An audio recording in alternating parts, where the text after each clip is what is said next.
Quels sont les muscles les plus importants à tester lorsqu'on a affaire à une atteinte neurologique périphérique globale des deux membres inférieurs? Eh bien, lorsqu'on pose cette question à un stagiaire, à un futur physiothérapeute, on a toutes les chances d'avoir une réponse erronée. Moyen fessier, fléchisseur du genou, releveur du pied, eh bien c'est pas ça. En fait, pour savoir si ce patient peut ou non marcher sans attelle, sans appareillage, eh bien il faut tester trois groupes musculaires. Les extenseurs du genou, le quadriceps, mais aussi les extenseurs de la cheville et les extenseurs de hanche. En effet, ces trois groupes musculaires, en chaîne cinétique fermée, sont capables de verrouiller en extension le membre inférieur. C'est la somme des trois muscles qui est importante. Si la somme des testings de ces trois groupes musculaires est égale ou supérieure à 7, le sujet pourra s'appuyer sur son membre inférieur sans s'écrouler. Ce n'est pas le cas de cet enfant que nous avons déjà vu sur d'autres films, et pour se mettre debout, il a besoin de se tenir à l'espalier, voire même de mettre des coussins devant les genoux. Donc la somme des testings, des extenseurs de hanches, de genoux et de pieds n'est pas égale ou supérieure à 7. Donc, allez-y pour le... On va mettre plus contre mes mains. Ouais. Donc là, pour l'instant, j'ai pas de je mets aucune résistance en fait au mouvement. Oui. Donc, il peut le faire dans toute son amplitude à lui. Voilà, toute l'amplitude qu'il possède. Mais disons que c'est un petit 2, disons. Voilà. Et si vous appuyez, appuie très fort, vous pouvez... Il n'y a pas de résistance pratiquement. Hein. Donc, d'autant plus que le 3, c'est un test debout. Le test couché à 3 n'est pas un bon test, c'est le test debout. Donc au maximum, on a 2 en ce qui concerne le triceps. Les triceps. Vas-y, tends bien ton genou, relâche. Tends ton genou, relâche. Tends ton genou, relâche. Bon. Alors, essaye de serrer les fessiers pour testing des extenseurs de hanche à 1, puisque à 3 il n'y arrive pas, à 2 il n'y arrive pas non plus. Donc on en est à 1.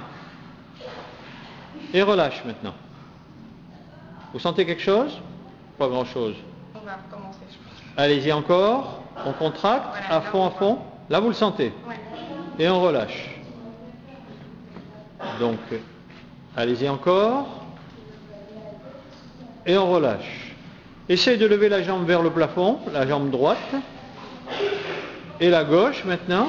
Essayez de la lever vers le plafond. Tu sens quelque chose? Oui. Et on relâche. Chez cet enfant, pour chaque membre, la somme des tests des extenseurs de hanche plus extenseur de la cheville plus extenseur du pied est inférieure à 7. C'est la raison pour laquelle il ne peut pas marcher sans un support, sans une attelle, sans un déambulateur.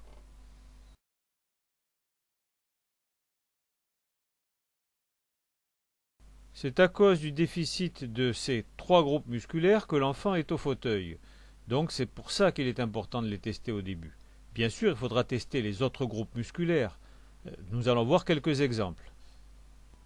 En effet, si le patient récupère les muscles extenseurs de hanche, du genou et du pied, il pourra certes s'appuyer sur le membre et marcher, mais peut-être il va boiter. S'il n'a pas de releveur, il aura un steppage.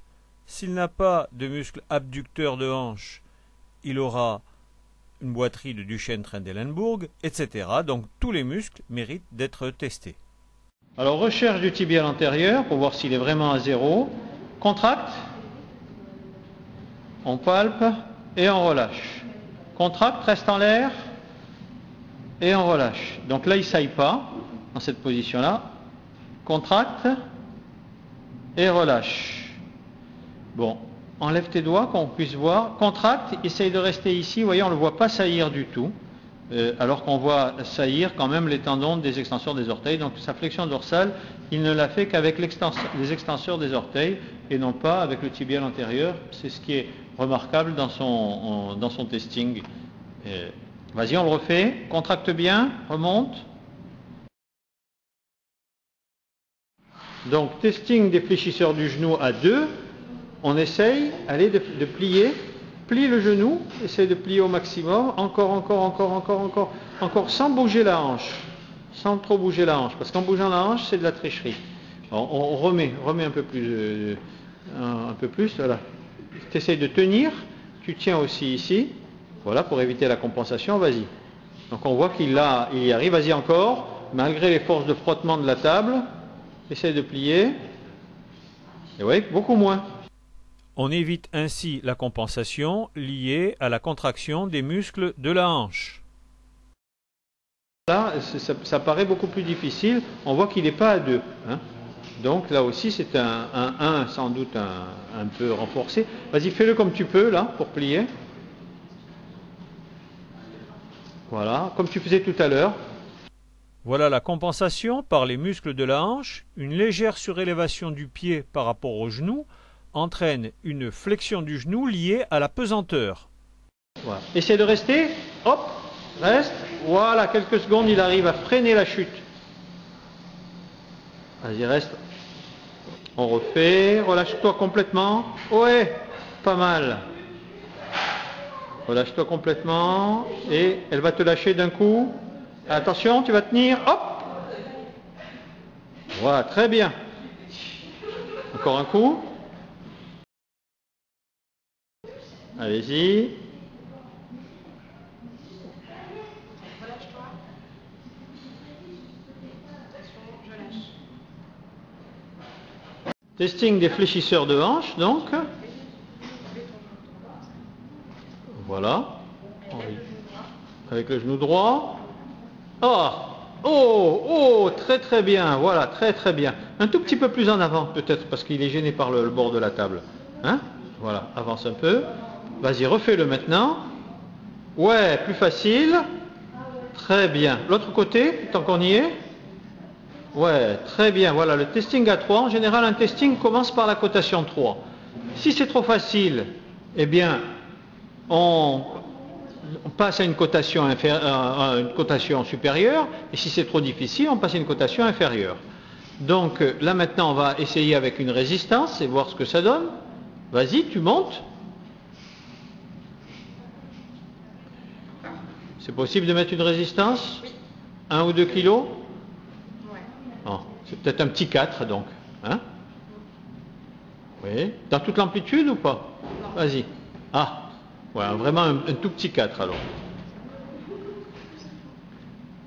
Essaye de lâcher la main vers la fin. Vas-y, on plie. Ah, pas mal. L'autre côté. Encore. Ah, c'est plus dur à gauche. C'est plus dur à gauche. Ouais. Donc, plutôt 3 du côté gauche. Hein, et plutôt 4 du côté droit.